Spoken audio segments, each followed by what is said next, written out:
जय जय राम कृष्ण हरी, जय जय राम कृष्ण हरी. आज आपण 18वा अभंग घेणार आहोत.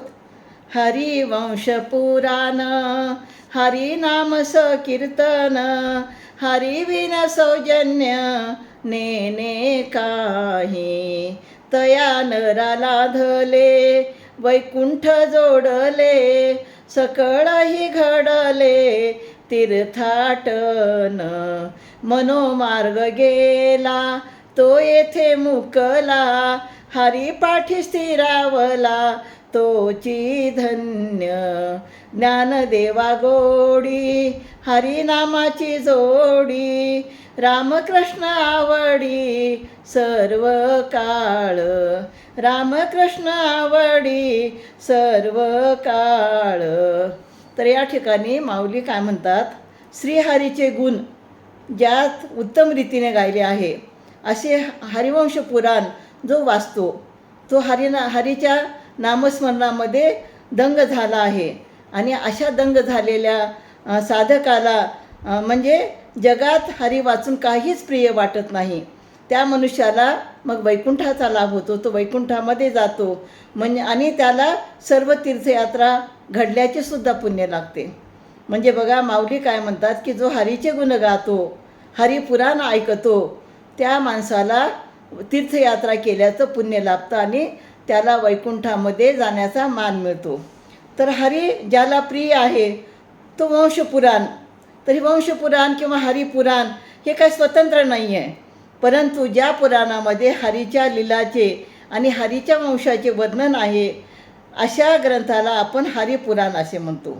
जसे रामायण आहे, भागवत ग्रंथ आहे, तर या रामायण आणि भागवत ग्रंथामध्ये म्हणजे हरीच्या लीलाचे वर्णन आपल्याला पाहायला आणि ऐकायला मिळतात.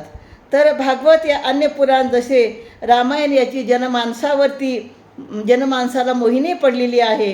त्याचं एक उदाहरण म्हणजे की काही वर्षापूर्वी रामानंद सागर यांचं रामायण सिरियल जेव्हा चालू झालं तेव्हा रामायण सिरियल पाहण्यासाठी सर्व लोक आपली घरातील सर्व कामं अगोदर आटोपून रामायण सिरियल बघायला टी व्हीच्या समोर बसायची.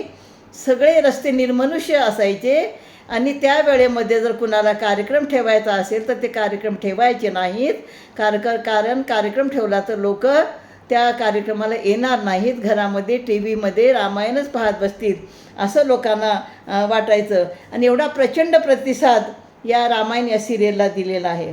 तर रामायण आणि भागवत हे ग्रंथ लोकांना का आवडतात, लोकांच्या हृदयामध्ये ते काय एवढे म्हणजे हृदयामध्ये त्यांचा ठसा उमटलेला आहे, कारण त्याच्यामध्ये उच्च नैतिक आदर्श त्या ठिकाणी दाखवले गेलेला आहे. आणि त्या उच्च नैतिक आदर्शाचा प्रभाव हा जनमानसावरती पडलेला आहे. तर हा प्रभाव जो आहे फक्त भारतीय लोकांवरती नाही तर जगातील सर्व लोकांवरती ह्या नैतिक आदर्शाचा प्रभाव पडलेला आहे. आणि म्हणून भागवत पुराण जेव्हा ऐकतो तर भागवत पुराणाच्या ऐकण्याने आणि श्रवणाने हृदयातील भक्तीचा अंकुर उमलतो, वृद्धिंगत होतो आणि त्याला भगवंताविषयी प्रेम वाटते. आणि तो प्रेमपूर्वक ग्रंथाचे श्रवण केल्यामुळं भगवंताचे गुण त्याच्या हृदयात ठसतात आणि भगवंताचे गुणवर्णन मुखाबाहेर पडतात. याला संकीर्तन असे म्हणतात.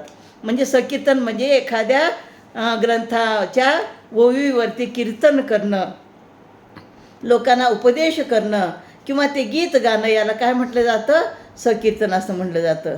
तर भगवंताच्या संकीर्तनाचा फायदा काय होतो, तर भक्तामधील जे दुर्गुण आहेत, जे दोष आहेत ते दुर्गुण त्याचे निघून जातात आणि त्यांचं चारित्र्य हे सद्गुणी आणि निर्मळ होतं.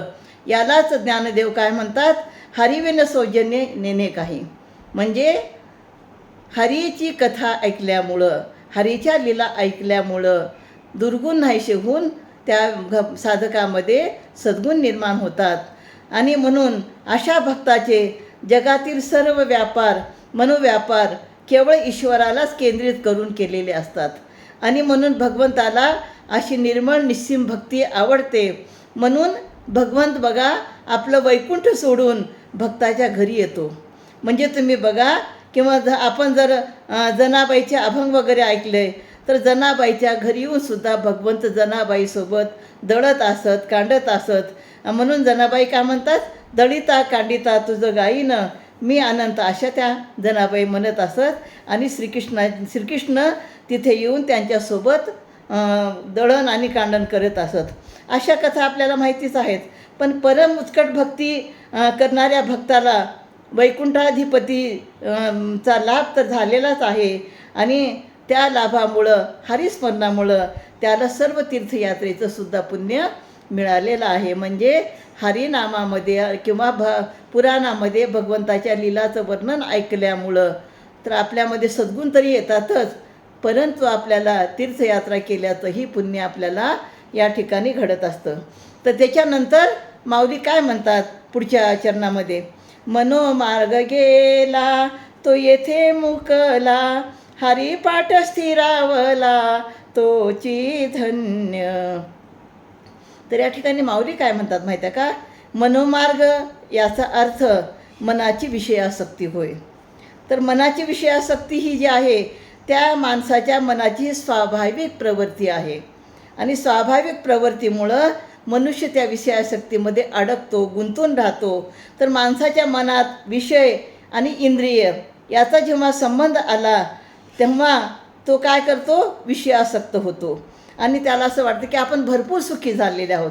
या भौतिक सुख साधनामुळं त्याला असं वाटतं की आपण खूप आनंदी आहोत, खूप सुखी आहोत असं त्याला वाटतं. बघा, मग याचं एक उदाहरण आपल्याला देता येईल की आपल्याला एखादं लग्न करायचं असेल घरामध्ये, आपल्याकडे पैसे नसतील तरीही आपण, काही लोक काय करतात की कर्ज काढून ते खूप धूमधाममध्ये मोठं लग्न करतात. पण पुन्हा त्यांना पश्चाताप करावा लागतो की नाही. म्हणजे हे कर्ज काढून लग्न करणं म्हणजे काय, ही मनाची विषयासक्ती आहे की आपल्याला मोठेपणा मिळावा म्हणून आपण असं करतो. किंवा एखाद्या माणसाला मधुमेह आहे, त्याला गोड काहीच खायचं नाही, पण तो काय करतो, सगळ्या गोड वस्तू खातो. आणि सगळ्या गोड वस्तू खाल्ल्यामुळं परत त्याची शुगर वाढते. म्हणजे विषय आणि इंद्रिय याच्या संगमाने माणसाला प्रथम सुख आल्यासारखं वाटतं, छान वाटतं, परंतु त्याचा परिणाम कसा असतो, दुःखदायकच असतो. आणि म्हणून इंद्रियाला विषयाकडे वळवणे त्यालाच मन असे म्हणतात. म्हणजे आपले इंद्रिय विषयाकडे, विषय म्हणजे काय की गोड खाऊ वाटणे, किंवा गरज नसताना अति खर्च करणे, किंवा छान कपडे घालणे, हे काय आहेत, हे विषय आहेत. आणि आपले मन काय करतं माहिती आहे का, सगळ्या अशा भौतिक सुखसुविधाकडे आपलं मन आकर्षित होत असतं. आणि म्हणून माऊली काय म्हणतात की आपल्या मनाला आपल्याला आपल्या ताब्यात ठेवायचं असेल तर आपल्याला काय करावं लागेल, हरिकथा ऐकावी लागेल, नामस्मरण करावे लागेल.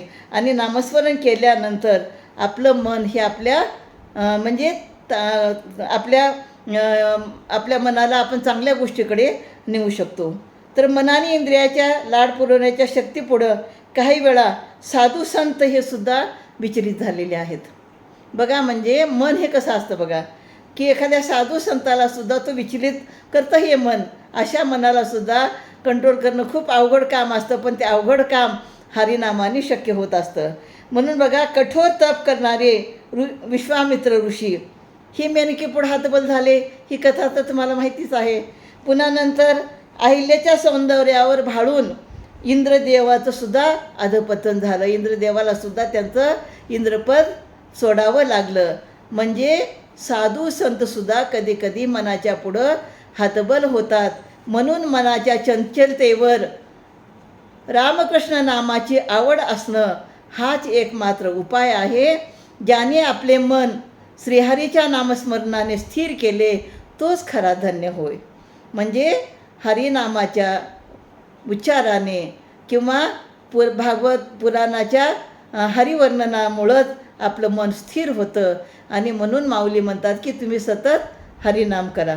तर शेवटच्या चरणामध्ये माऊली काय म्हणतात माहिती आहे का, ज्ञानदेवा गोडी हरिनामाची जोडी, रामकृष्ण आवडी सर्व काळ, रामकृष्ण आवडी सर्व काळ. तर माऊली म्हणतात की आपल्या जीवनाला हरिनामाची अतूट जोड दिली की त्या नामाची गोडी वाढते. आणि हरिनामाने ईश्वर प्राप्त झाला तरीसुद्धा हरिनामाची सवय तुटत नाही. सतत तो हरीचं नाव घेतो, ईश्वराचं नाव घेतो. ज्ञानदेवाने त्यांच्या बालछंद नामक एका अभंगामध्ये त्यांनी एक सांगितलेलं आहे की मला पृथ्वीवरचे सगळे राज्य जरी दिले तर मी स्वीकारणार नाही, परंतु हरिनाम हरिस्मरण करण्याचे व्रत मात्र मी सोडणार नाही. म्हणजे बघा, हरिनाम घेणं, हरिस्मरण करणं, नामस्मरण करणं हे किती मूल्यवान आहे. आणि से अमूल्य भेट आपल्याला कुणी दिलेली आहे? ज्ञानेश्वर माऊलीने दिलेली आहे हरिपाठाद्वारे. आणि म्हणून ज्ञानेश्वर माऊली श्रीहरीच्या ठिकाणी सदा सर्व काळ प्रेम असल्यामुळं त्यांची नामामृत गोडी अखंड चाखायला मिळते. म्हणजे नामाची गोडी आपल्याला अखंड चाखायला मिळते. आणि म्हणून ज्ञानेश्वर महाराज म्हणतात की हरिनामाच्या लाभाचीच मला गोडी असून मला सतत रामकृष्ण स्वरूपाचीच आवड आहे. आणि म्हणून ज्ञानेश्वर माऊली काय म्हणतात? हरिमुखे मना, हरिमुखे मना, पुण्याची गणना कोण करी. तर आता आपण पुढच्या 19व्या अभंगामध्ये माऊली काय म्हणतात ते पाहूया. रामकृष्ण हरी.